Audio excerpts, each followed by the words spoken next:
Hey guys, this is Andrew Richardson and Andrew Coyne from MMA Mania here at Capital Strength and Performance in downtown Sacramento for another Fighter on Fighter Technique highlight.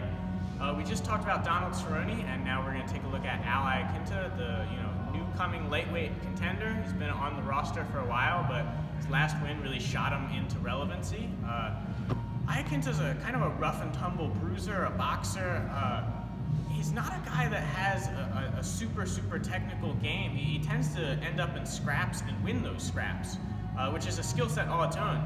So we're going to talk a little bit about the positioning on Iaquinta's right hand, which is his primary punch, and just the importance of getting your head off the center line, and why that can really be the difference maker in an even trade of punches. So if me and Bulldog are standing straight with each other, and this is a situation you see all the time in MMA where guys' jabs are not great, and we both throw right hands at the same time, we're both there to be hit. It might be I'm a little longer, I'm a little faster, that's the deciding factor. Maybe my timing is just a touch better, but it's very much a coin flip on who's going to crack who first and harder.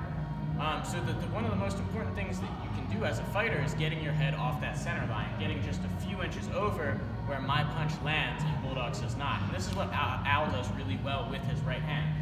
So one of the common things he'll do, just to show the concept, is he'll throw the right to the body, and when he does, he throws a jab high or a feint, and then he gets over.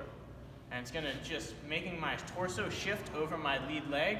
He's going to make sure his cross, or maybe even his jab, is going to go right over my shoulder. Meanwhile, I land a damaging shot. Just as common as, again, if we're exchanging crosses, the guy who gets his head off the center line is going to win, and Al is that guy more often than not. So again, if we both throw crosses, and I get my head over, I'm over my lead leg. I'm not way over, but my weight is comfortable and centered over that lead knee, and my right hand's still powerful. That's going to be the deciding factor in close exchanges, and that's what allows Al to thrive in these pocket brawls and scraps where both guys are throwing hard shots and landing, but Al is landing the harder shots more consistently.